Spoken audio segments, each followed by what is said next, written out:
warahmatullahi wabarakatuh. Perkenalkan, nama saya Eva Sapitri dengan kelas 4C. Hari ini kita akan belajar tentang pelajaran IPAS. Sebelumnya, kalian pernah tidak mengalami kejadian seperti ini?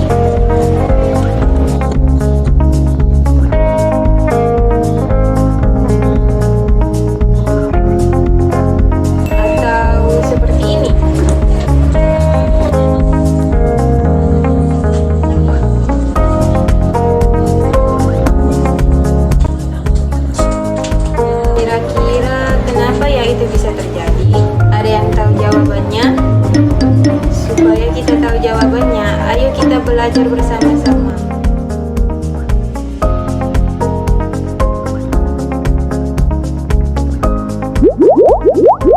Pada pembelajaran kali ini, kalian diharapkan dapat mengidentifikasikan organ tubuh yang berkaitan dengan sistem gerak. Kemudian, menjelaskan cara tubuh kita bisa bergerak. Rangka adalah bagian tubuh yang merupakan kumpulan dari tulang. Tahukah kalian rangka memiliki beberapa fungsi? Yang pertama, membentuk dan menegakkan tubuh. 2, melindungi organ tubuh yang penting. 3, tempat melekatnya otot. 4, tempat membuat sel-sel darah merah. Selain rangka, ada apa lagi ya? Sendi. Sendi adalah tempat bertemunya dua tulang atau lebih agar tulang tersebut bisa bergerak. Kalian tahu tidak jenis sendi?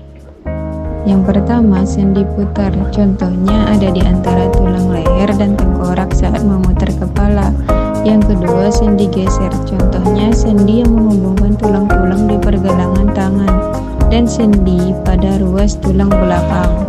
Yang ketiga, sendi pelana. Contohnya sendi penghubung tulang pergelangan tangan dengan pangkal tulang ibu jari. Yang keempat, sendi engsel. Contohnya sendi pada lutut dan siku. Yang kelima, sendi gulung. Contohnya sendi pada tulang rahang. Yang keenam, sendi peluru. Contohnya sendi di bagian pinggul yang menyatukan tulang panggul dengan tulang paha. Dan sendi pada bahu antara tulang pelikat dan tulang lengan. Selain rangka dan sendi, terdapat apa lagi ya? Ada otot. Otot adalah bagian pada tubuh yang melekat pada tulang dan berfungsi menggerakkan bagian tubuh tertentu.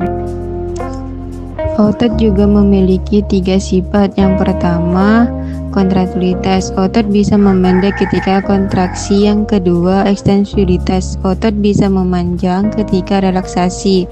Kemudian yang ketiga, elastisitas. Otot bisa kembali ke ukuran semula. Otot juga mempunyai jenis-jenis loh. Yang pertama ada otot polos. Bentuknya gelondong. Bekerja tanpa sadar, ada di saluran pencernaan, saluran pernapasan, dan pembuluh darah. Yang kedua, otot lurik. Bentuknya serabut, digunakan saat beraktivitas sehari-hari, menempelkan pada rangka dan bekerja secara sadar. Otot ini akan berkontraksi saat mengangkat benda. Yang ketiga, ada otot jantung. Bentuknya serabut dan membentuk anyaman. Hanya terdapat pada dinding jantung, bekerja tanpa sadar.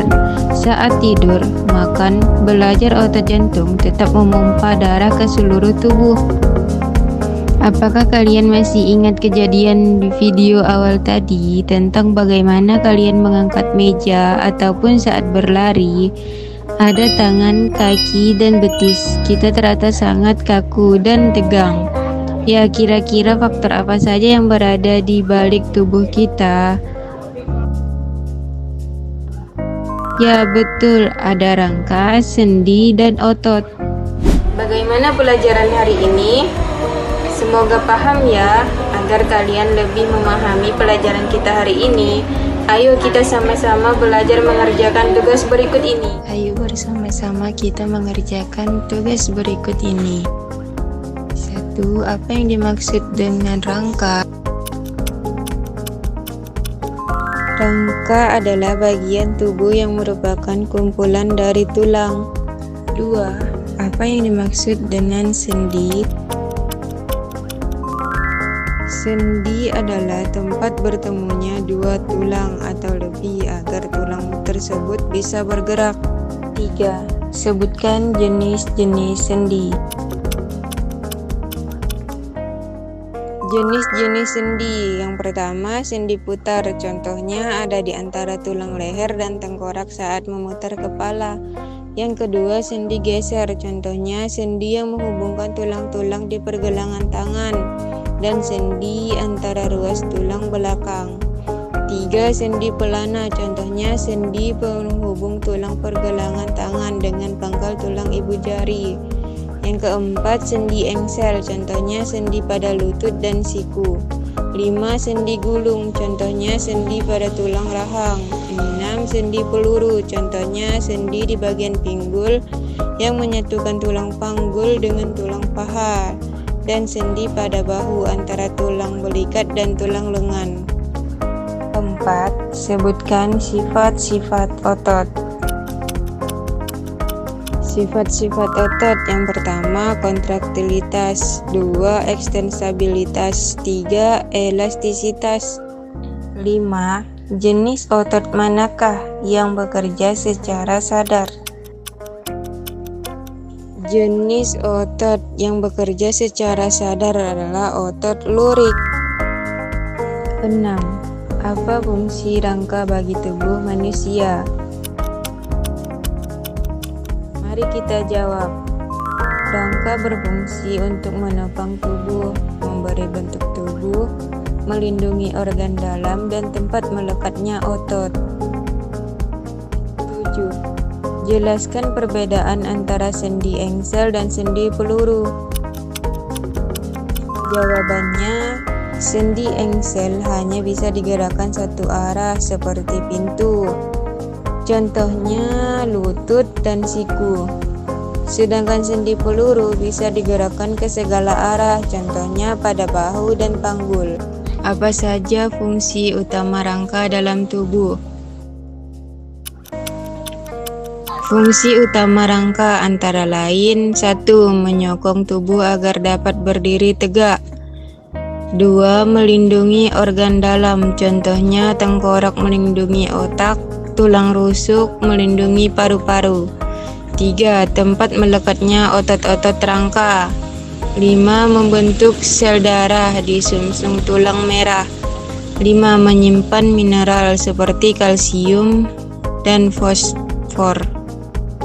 9. Sebutkan dan jelaskan 3 jenis sendi berdasarkan arah geraknya.